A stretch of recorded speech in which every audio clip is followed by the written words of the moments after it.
अभी जो हम लोग ग्राम सभा से हम लोग यह निर्णय लेंगे कि आज तक भारत में आदिवासियों की हालत दिनों दिन क्यों खराब होते जा रही है, तो हमें यह ज्ञात हुआ कि भारत देश में या संविधान के तहत देश नहीं चल रहे हैं। यदि 5% भी यहाँ पर देश के संविधान को यदि अनुपालन किए होते तो आज देश में आदिवासी जो गैर न्यायिक राजस्व समुदाय से बिलोंग करते हैं, इनको सभी तरह के अधिकार और भारत में सबसे अमीर होते।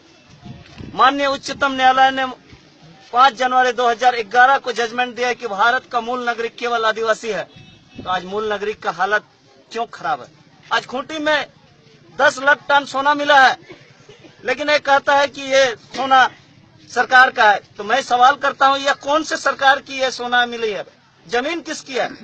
तो दस्तावेज लैंड रेवेन्यू रूल्स 1921 और 72 और 1935 गवर्नमेंट ऑफ इंडिया एक्ट कहता है कि इस देश का लीज और लीजिज समाप्त हो चुकी है और इस देश का जमीन केवल भारत सरकार का है और ग्राम सभा भारत सरकार है और हम लोग समस्त आदिवासी ऐसी भारत सरकार के कुटुंब परिवार है और इसलिए इस जमीन पे किसी भी तरह का उनका हक और अधिकार नहीं बनता है। और हम लोग निर्णय लिया है कि किसी भी तरह का पार्लियामेंट और विधानसभा का कोई कानून लागू होने नहीं देंगे। जैसे चुनाव भी इस क्षेत्र में असंवैधानिक है। ये चुनाव या पेशा कानून की वजह से ही हम आदिवासी आज गुलाम हुए हैं। मैं चुनाव का विरोध नहीं कर रहा हूँ, मैं चुनाव में सम्मिलित नहीं होने के लिए मैं आपसे कह रहा हूँ कि चुनाव इस क्षेत्र के लिए 5वें अनुसूचित क्षेत्र के लिए असंवैधानिक है, क्योंकि इसका लोक अधिसूचना जारी नहीं हुआ है माननीय गवर्नर से।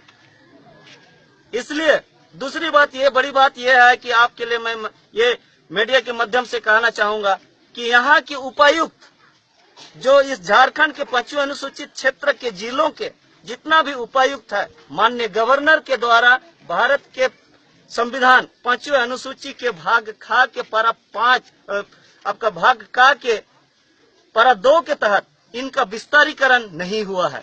इसलिए यह उपायुक्त असंवैधानिक है और एक असंवैधानिक उपायुक्त के द्वारा यह चुनाव जो कराया जा रहा है, इसलिए यह असंवैधानिक के रूप में इसे देखा जा सकता है।